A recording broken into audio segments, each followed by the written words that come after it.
What's going on, everybody? It's your boy J Fresh Beats, and I got a GoPro. You know me, I'm always with the tech, I'm always with the newest thing, but I had a conversation with somebody the other day, and they asked me to do something with their stuff. They just got Logic Pro, they didn't know how to do it, and so I go straight to my YouTube channel, and then I realize I only have EQ and compression.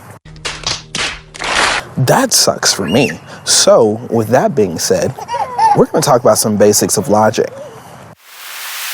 You know we gonna make it fresh. Now mind you, I know I'm outside, so with that being said, most of this stuff is going to be B-roll footage put inside. So let's get into it. The first thing that you want to do when you have Logic opened up, this is for all my people who have paid that one-time fee.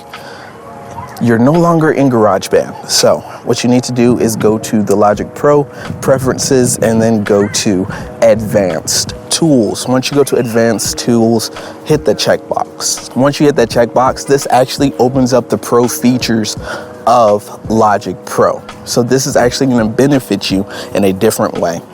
Now, before you leave the advanced settings, there's a couple of things that you actually do want to do. You actually want to go to the audio portion of the settings. Make sure that that buffer size is as low as possible if you're just creating and making music, or if you're mixing and mastering, put that thing all the way as high as your computer can possibly go. It's all about the speed of your computer. Mind you, I suggest that you have the RAM as 4 gigabytes to operate. But if you can get the RAM all the way up to 16, this is if you're buying a computer, 16 or 32 is actually more provided, because then third parties won't be too much of a load. But if you're doing stock, you're good to go. Why are you ruining my videos with your fish lips? I was gonna do this exactly when I said I was actually going to do it that day, and I ended up getting sick and it never happened. So this is exactly how we're gonna finish it off. Let's continue. Now, let's talk about the tools that are actually used in Logic. When you press the T button, that gives you your primary tool. So that's all of what you can primarily use. This is your regular selector tool that you can change into anything, all the way down to a fade tool. Once you press T, it gives you all your options. Now, there is also a secondary tool. That tool is accessed by using the command button while clicking. Now, this command button I like to usually use as the fade tool, because that's something that I use the most, fading in and out audio. Now, there are a lot of keyboard shortcuts, and I would get into it, but I'm not really going to get into it. Here's the reason why. That's a whole video within itself. So we'll get into the keyboard shortcuts that you can use in Logic in another video. Let's continue forward. Now, you probably heard something that we all like to use, which is called plugins or third-party plugins, and the only way to get that is this. You download them. Now, once you download them, there is a way in Logic that is actually really super simple and can streamline your entire process. You can organize them. Here's the best way to get to it. Now, what I want you to do is go into where it says Logic Pro up at the top, click that drop down, then go all the way to settings.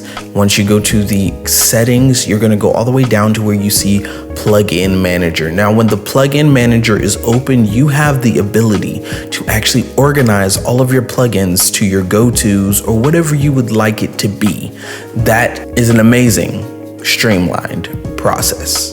Now, when you've recorded your song or whatever you decided to do with your project, now it's the mixing process. And the reason I have quotations over the mixing process is we're beginning, so we don't necessarily know how to mix. But I'm not gonna stop you from exploring that section.